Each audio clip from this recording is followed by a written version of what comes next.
Ka Don Bosco English School Umden haka arp kendai terik naitung arjar arpuar kala penkut no ia ke school week jangka.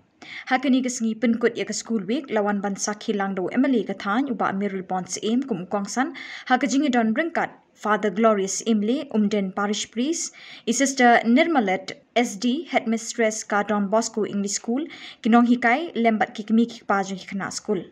Hakatai kesengi penkut ya katai ke school week layu ibe ki kena school ki balapin i ki sap ki pong la ka long hakarwai ka shat lembat kiwe. Uba Mayralborn haba ajing kren hakatai kesengi kum kwangsan ulapin pau ke jing sngongu i kinong penyat jong katai ke school ki bala shim kiapan pelong i katai ke school week ka balong kum shibenta ban kentiwi ka sap ka pong jong ki kena arit ki bapuli hakatai ke shlem ajing start kamtam na ka benta ki kena jong katai ke than.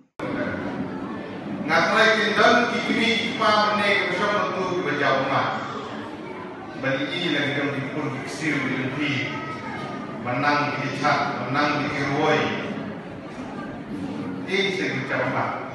Ngat bersama lima besar ini. Ini sebelum diksir. Bagi ini bagi pun diksir di head di barit di dunia di perform di stage. Lembaga Indonesia di Ruai Bagunda saja.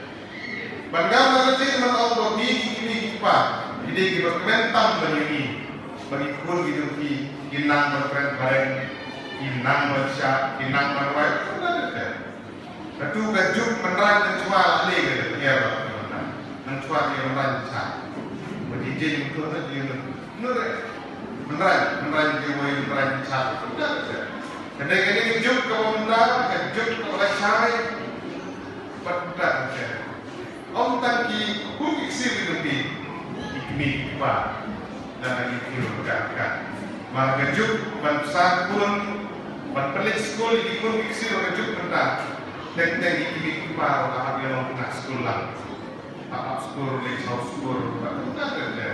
Inang jadi tim berkipio, jadi beli jumur bagi ikmi kipa bagi nak skul. Kalau bisa kita